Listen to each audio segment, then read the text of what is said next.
how can you have north, south, east, north, south, north, east, all these other directions of wind? You can only have wind going one direction. So you do believe that the Earth is flat then? I don't believe it, I know it. Yeah. See, we haven't even gotten to this shit. We have measured, whether or not the Earth is flat is not even a scientific question. It's a geometrical question.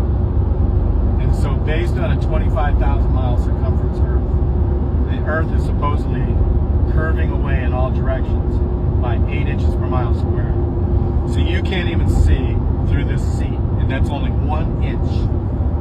How many fingers I have up, can you? Because there's a physical obstruction in front of you. We have observations, we'll go over a few of them right now, that the Earth would have to be 1,000 times larger than 25,000 miles. So you're 100% sure the Earth is flat? 100% sure, yeah. Yeah. Because, for example, this is the most famous proof of all. It's called, there's a famous photographer and videographer named Jonathan Nowicki, who's not even a flat earther. He's a nobody. He's just a guy that takes pictures, right? But famous. He has all kinds of pictures of all times of the year of the Chicago skyline from the shore of Lake Michigan, 55 miles away, where you can see the bottom of the Sears Tower at 55 miles away, where there should be 2,100, absolute 2,100. There's no way out of it. This is according to globe math. Curvature. You can't see through 2 inches. 2,100 feet. But we could see the bottom of the building, and the Sears Tower is only 1,400 feet. And guess what their excuse is? That it's a mirage. That the Chicago skyline is looming up from below 2,100 feet of curvature and just appears to be, in your view, perfectly horizontal to your, and usually mirages are hazy. Nope, these mirages are perfect. Now, it's over right there.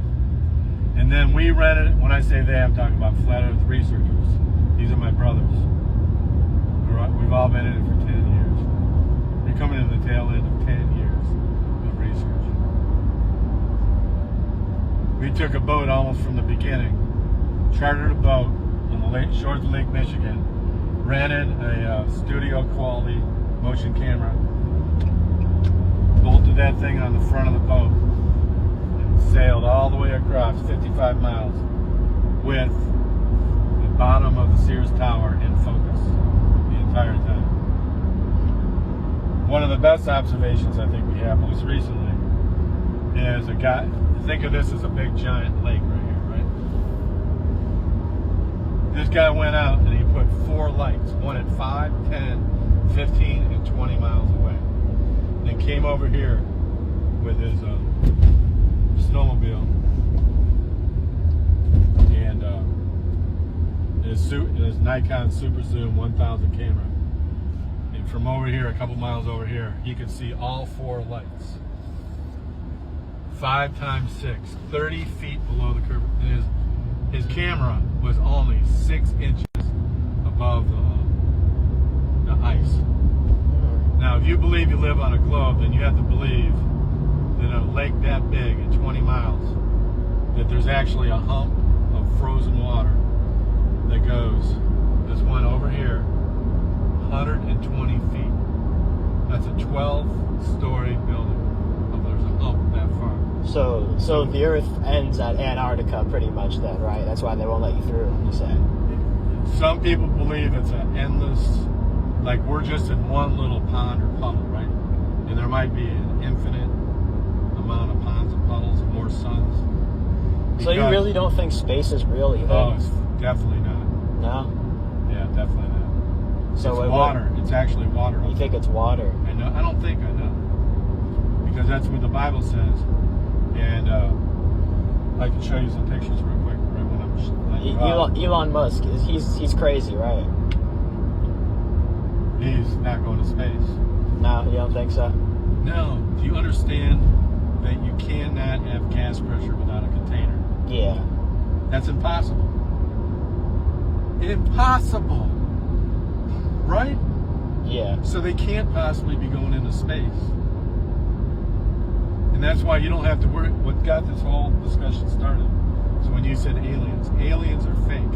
I think because they're they real. can't go through the dome. See, right after World War II,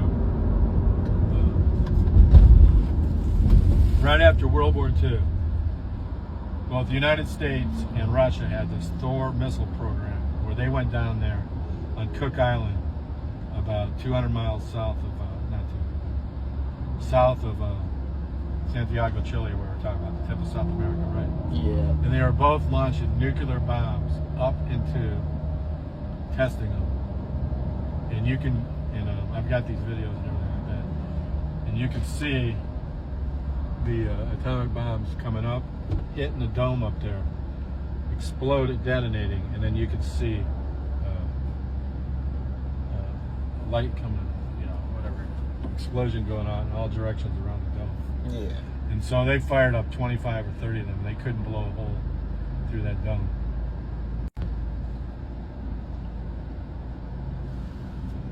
So yeah, let me show you that real quick in case we have a chance.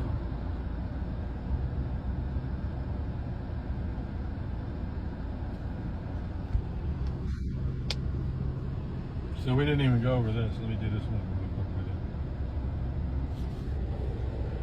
it. Okay. Look at what a star looks like.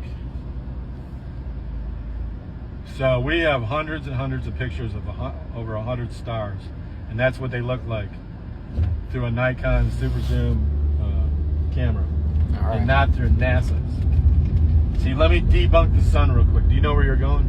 Yeah. Let me debunk the sun real quick, and let me debunk space one more time. Let me give it a thorough ass whipping, okay? Okay, if you believe the sun is a giant burning ball of hydrogen and helium, this is what you've been told, in the middle of a space vacuum, and that the sun is so massive that it contains 99% of all the mass and all the gravity in our universe, in the Milky Way universe. It has so much gravity, so much weight, and so much mass.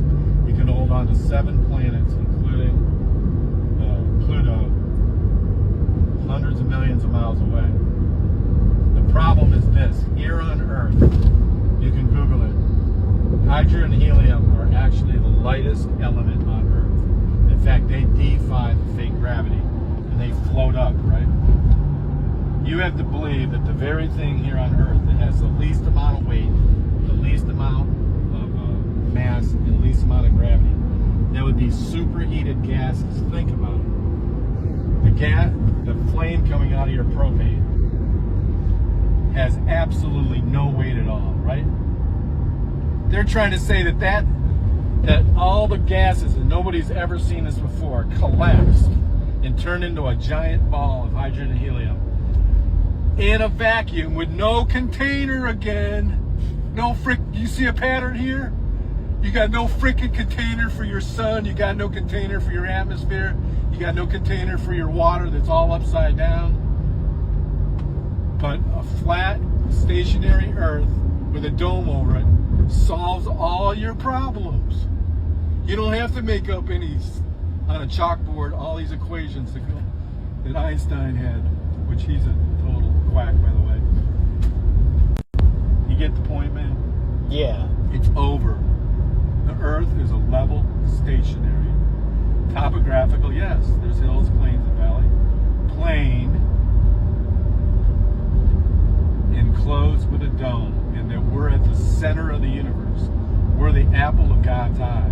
When God says that in Isaiah, where he stands over the circle of the earth, not the ball of the earth, and its inhabitants are like grasshoppers, and he stretches the earth around us, the sky around us like a tent to dwell in. Yeah. So go on your phone right now and put in my website. Don't waste any more time. Visit the links above now and order my book, 16 Emergency Landings Proving Flat Earth. Visit my online store now and order the new enhanced Gleason's Flat Earth map. This map used to be in every school and library in the nation before NASA was created in 1958, when the maps were ordered removed. Have your Gleason's map hanging on the wall in your house, where no government can take it down. Here you see it hanging on a wall in the house of the late Charles K. Johnson.